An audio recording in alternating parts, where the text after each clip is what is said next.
నువ్వులు ఎలా తయారు చేయాలో చూపిస్తాను. ముందుగా బాండి పెట్టుకోవాలి. తర్వాత 2 స్పూన్లు నూనె వేసుకోవాలి. నూనె చాలా తక్కువ పడుతుంది. అది ఇలా వేగిన తర్వాత నువ్వులు వేసేసుకోవాలి. నువ్వులు ఇలా వేగుతుంటే కాస్త జీలకర్ర వేసుకోవాలి. పసుపు వేసుకోవాలి. కరివేపాకు కూడా ఉంటే వేసుకోవచ్చు, లేకపోతే లేదు. చూడండి ఇలా వేగిన తర్వాత వేరే గిన్నెలో తీసేసుకోవాలి. ఎందుకంటే వేరే గిన్నెలో తీసుకోకపోతే ఇవి మాడిపోతాయి. ఇవన్నీ తీసేసుకున్న తర్వాత ఇప్పుడు టమాటాలు వేసుకోవాలండి.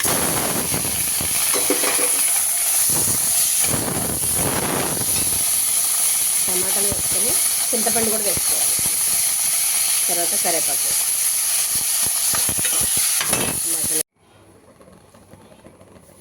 ఉప్పు, వెల్లుల్లిపాయలు వేసుకొని ఇంకా దింపేసి మిక్సీ పట్టుకోవాలన్నమాట. అలా బంద్ చేసేసి